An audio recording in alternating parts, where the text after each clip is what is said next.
But when you reveal all in a memoir like the former Royal Prince Harry has done, is you create a lot of problems, as one can imagine.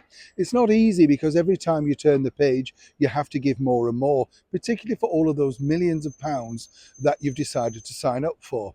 As Prince Harry's now finding out, and particularly over here in the United Kingdom, showbiz is a cruel and fickle world, let me tell you. Everywhere you turn around the city of London, all the major bookstores have decided now to remove him from their front covers, their front windows, because there's a new kid on the block, there's somebody else fresh, you're yesterday's, last week's news.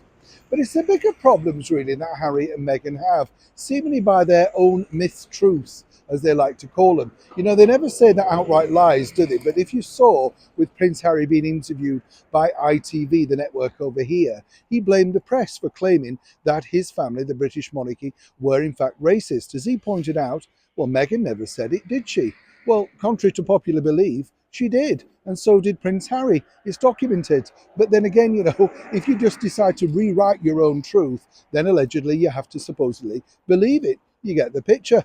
So the bigger story now developing is, again, with Prince Harry and exactly what he's done in the sort of intermittent period. All those awards that he decided to pick up for being so brave by simply just turning up. Some of the awards were so daft, weren't they? I can't even remember. I think one of them was just having two children. But this particular recent sort of set to into the glitterati world of the ripple of hope has well and truly backfired. As ever, let me explain.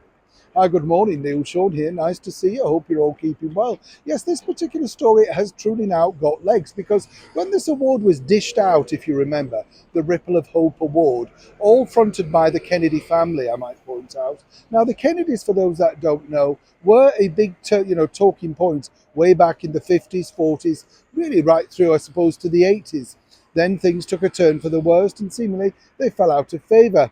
Not in the mind of Prince Harry. When you look back, of course, our wonderful monarch of 70 years, Queen Elizabeth II, has a very famous picture taken with the then President Kennedy all the way back in the White House, and then when he came over here to London in Buckingham Palace. But it's this very thorny award that Prince Harry's now picked up from the Ripple of Hope. This was to counteract racism or discuss racism within the British monarchy. As you remember, last December, this created an absolute furor. I mean, what was this about? How dare he pick up an award, etc. And then Prince Harry did those interviews, as I've just stated, claiming that his family are not racist and he never said it, which now makes that particular award null and void completely. And this has not gone down particularly well with the organisers who paid top dollar for Harry and Meghan to attend that spectacular event.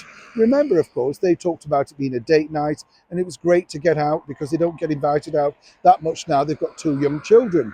Now, what we've picked up so far, and the elements are very sketchy, is that there seems to be something, and as ever, we have to say allegedly, of a bit of a troubled time between the organisers and the people that funded it, and then, of course, the award that's now being given out.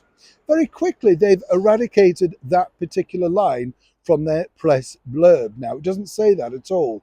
This is, of course, because Harry's obviously spoken and had a change of heart.